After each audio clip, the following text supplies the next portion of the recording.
लोहड़ी की कहानी। पंजाबी लोक कथा। लोहड़ी का संबंध सुंदरी नामक एक कन्या तथा दुल्ला भट्टी नामक एक योद्धा से जोड़ा जाता है।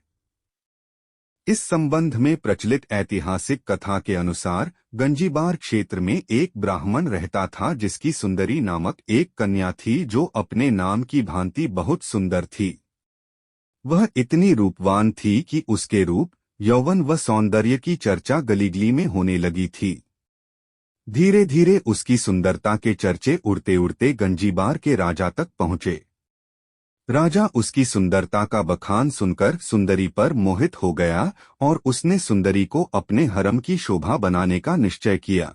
गंजीबार के राजा ने सुंदरी के पिता को संदेश भेजा कि वह अपनी बेटी को उसके हरम में भेज दे, इसके बदले में उसे धन दौलत से लाद दिया जाएगा।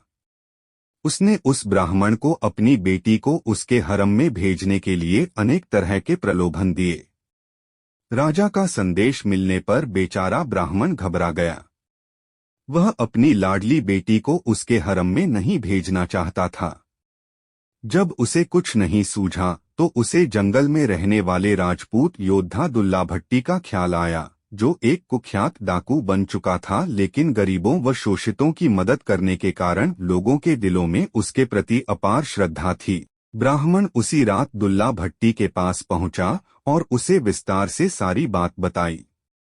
दुल्ला भट्टी ने ब्राह्मण की व्यथा सुन उसे सांत्वना दी और रात को खुद एक सुयोग्य ब्राह्मण लड़के की खोज में निकल पड़ा। दुल्ला भट्टी ने उसी रात एक योग्य ब्राह्मण लड़के को तलाश कर सुंदरी को अपनी ही बेटी मानकर अग्नि को साक्षी मानते हुए उसका कन्यादान अपने हाथों से किया और ब्राह्मण युवक के साथ सुंदरी का रात में ही विवाह कर दिया। उस समय दुल्ला भट्टी के पास बेटी सुंदरी को देने के लिए कुछ भी न था। अत उसने तिल व शक्कर देकर ही ब्राह्मण युवक के हाथ में सुंदरी का हाथ थमाकर सुंदरी को उसकी ससुराल विदा किया। गंजीबार के राजा को इस बात की सूचना मिली तो वह आगबबूला हो उठा। उसने उसी समय अपनी सेना को गंजीबार इलाके पर हमला करने तथा दुल्ला भट्टी का खात्मा करने का आदेश दिया।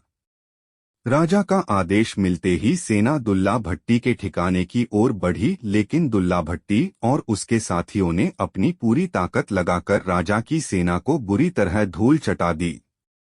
दुल्ला भट्टी के हाथों शाही सेना की करारी शिकस्त होने की खुशी में गंजीबार में लोगों ने अलाव जलाए और दुल्ला भट्टी की प्रशंसा में गीत गाकर भंगड़ा डाला।